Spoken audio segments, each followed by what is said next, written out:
세계에서 가장 강력한 나라를 꼽으라면 누구나 주저없이 미국을 떠올립니다. 군사력, 경제력, 기술력, 문화 영향력까지 어떤 기준을 들이밀어도 미국은 항상 목록의 맨 위에 있죠. 그런데 이게 원래부터 당연한 일이었을까요? 1776년 독립선언 당시 미국은 영국 해군 한 함대에도 벌벌 떨던 신생공화국이었고 유럽 강대국들의 눈에는 군사력도 자본도 없는 변방의 농업식민지에 불과했습니다. 그 나라가 어떻게 200년 만에 지구를 통째로 설계하는 나라가 됐는지 그 과정에는 우리가 잘 모르는 냉혹한 구조가 숨어 있습니다. 오늘은 미국이 초강대국이 된 진짜 이유를 하나씩 파고들어 보겠습니다. 미국의 독립 직후 상황부터 짚어야 합니다. 1783년 영국과의 전쟁이 끝났을 때 미국은 동부 해안을 따라 늘어선 13개 주의 느슨한 연합체였고 중앙정부는 힘이 없었으며 군대도 제대로 갖추지 못했습니다. 유럽 열강은 신생 미국을 약한 존재로 보았고 이 나라가 오래가지 못할 거라는 시선이 지배적이었습니다. 프랑스는 동맹을 지원했지만 속으로는 미국이 분열되길 기다렸고 영국은 캐나다 국경 너머에서 압박을 유지했죠. 그러나 이 시기에 미국이 가진 한 가지 결정적인 조건이 있었는데 대서양과 태평양 사이에 펼쳐진 대륙 그 자체였습니다. 유럽의 열강들은 항상 이웃나라와 국경을 맞대고 싸워야 했습니다. 프랑스는 독일을 경계했고 러시아는 오스만 제국과 충돌했으며 영국은 해협 건너편을 항상 주시해야 했죠. 반면 미국의 동쪽은 대서양이고 서쪽은 태평양이었으며 북쪽엔 캐나다, 남쪽엔 멕시코가 있었지만 군사적으로 위협이 될 수준은 아니었습니다. 유럽 강대국들이 서로를 견제하며 힘을 소모하는 동안 미국은 외부의 간섭 없이 내부를 키울 수 있는 지리적 이점을 누렸습니다. 역사학자들은 이런 조건을 지리적 이점으로 설명하는데 핵심은 우연이 아니라 그 이점이 누적될 수 있는 구조였습니다. 19세기 미국이 한 일은 단순합니다. 대륙을 먹었습니다. 1803년 나폴레옹이 전쟁 자금이 필요해서 루이지애나 영토를 헐값에 팔았고 미국은 그 거래 한 번으로 국토를 대폭 늘렸습니다. 이후 플로리다를 스페인에서 사들이고 텍사스를 병합하고 멕시코와의 전쟁으로 캘리포니아와 뉴멕시코를 가져왔으며 오리건 협약으로 북서부를 확보하고 1867년에는 러시아에서 알래스카를 단돈 720만 달러에 구입했습니다. 이 과정에는 외교도 있었고 전쟁도 있었으며 원주민 축출과 폭력이라는 대가도 있었습니다. 어떻게 평가하든 결과적으로 미국은 비옥한 대륙을 손에 넣었습니다. 이 땅이 왜 중요했냐면 단순히 넓기 때문이 아니었습니다. 미시시피강 유역의 드넓은 평원은 당대 최고 수준의 농업 생산지였고 에팔레치아 산맥과 중서부 일대에는 철광석과 석탄이 매장돼 있었으며 텍사스와 오클라호마 아래에는 산업시대를 바꿀 석유가 숨어 있었습니다. 미국은 산업화에 필요한 자원과 광대한 시장을 국내에서 상당 부분 확보할 수 있었습니다.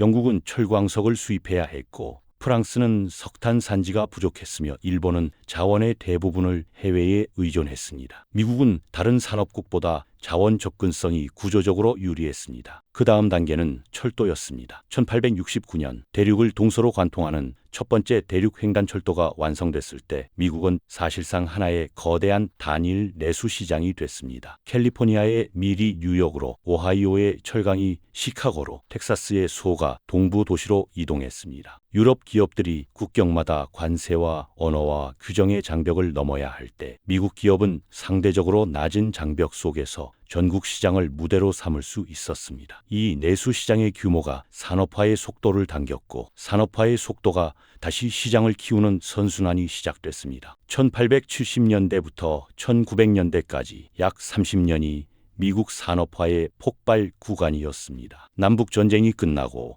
북부의 산업 자본이 전국으로 퍼져나가면서 카네기의 철강 회사가 당대 최상위 규모로 성장했고 록펠러의 스탠더드 오일은 미국 석유 생산에서 압도적인 점유율을 장악했으며 에디슨과 웨스팅하우스가 전기를 상용화하면서 공장 생산성이 수직 상승했습니다. 이 시기 미국의 철강 생산량은 영국을 추월했고 GDP 규모도 유럽 주요국을 하나씩 앞서기 시작했죠. 포드가 1913년에 컨베이어 벨트 방식의 대량 생산 체계를 도입했을 때 자동차 한 대를 만드는 시간이 극적으로 줄었습니다. 이건 단순히 자동차 공장의 이야기가 아니었고 제조업 자체의 개념을 바꾼 혁명이었습니다. 이 시기 미국으로 쏟아져 들어온 이민자들도 성장의 핵심 변수였습니다. 1880년대부터 1904년 사이에 약 2천만 명이 유럽과 아시아에서 미국으로 건너왔고 대규모 이민은 미국의 노동력과 도시화, 철도와 공장 성장에 중요한 역할을 했습니다. 독일에서 온 과학자, 이탈리아에서 온 건설 노동자, 폴란드에서 온 광부들이 각자의 기술과 지식을 이식했고 이들은 동시에 소비자가 됐습니다. 영국도 독일도 프랑스도 이런 방식으로 인력을 이 정도 규모로 흡수하지 못했습니다. 미국은 그 시대에 인력과 기술을 흡수하는데 구조적으로 유리한 나라였습니다. 1898년은 미국이 전환점을 넘는 해였습니다. 스페인과의 전쟁에서 이기면서 미국은 쿠바, 푸에르토리코, 괌, 필리핀을 한꺼번에 얻었습니다. 이것은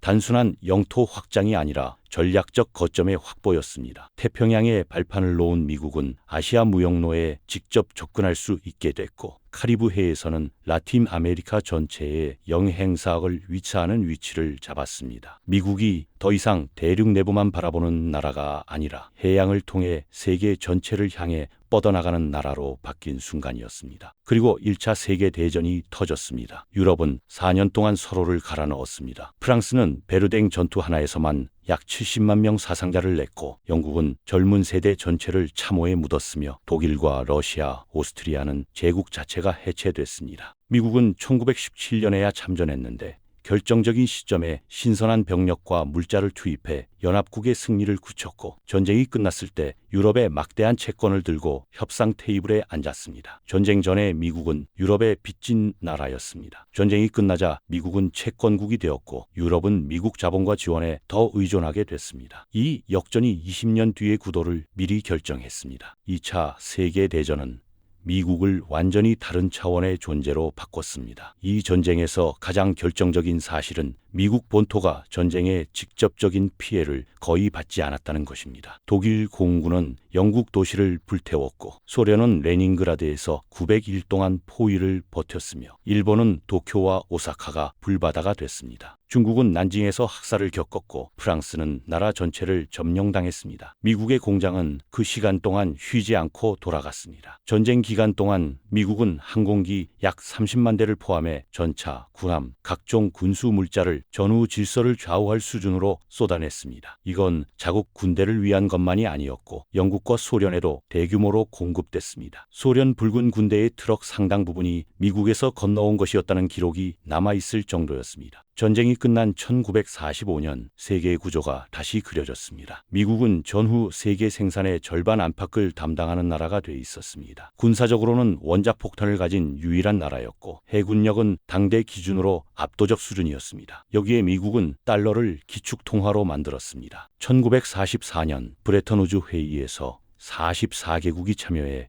달러를 기준으로 하는 국제통화체계에 동의했는데 이것은 단순한 화폐 문제가 아니라 미국이 세계 경제 규칙을 설계하는 자리에 올라섰다는 뜻이었습니다. 석유를 사려면 달러가 필요했고 달러를 얻으려면 미국과 거래해야 했으며 미국과 거래하려면 미국이 만든 질서 안에서 움직여야 했습니다. 동맹망도 이 구조의 핵심 부품이었습니다. 나토를 통해 서유럽에 군사 우산을 씌웠고 일본과 한국, 필리핀에는 군사 기지를 배치했으며 중동에서는 에너지 공급망과 안보 협력을 연결하는 구조를 만들었습니다. 이 기지망은 단순한 방어선이 아니라 전 세계를 향한 힘의 투사 장치였습니다. 미국은 어떤 분쟁 지역에도 빠르게 군사력을 투입할 수 있는 위치에 자산을 배치해뒀습니다. 이 구조는 냉전 내내 소련을 봉쇄하는 데 활용됐고 소련 붕괴 이후에는 미국이 사실상 단일 패권 국가로 남게 만든 기반이 됐습니다. 미국의 초강 대국화를 하나의 흐름으로 정리하면 이렇게 됩니다. 대륙의 크기, 자원의 밀도, 산업화의 폭발, 두 차례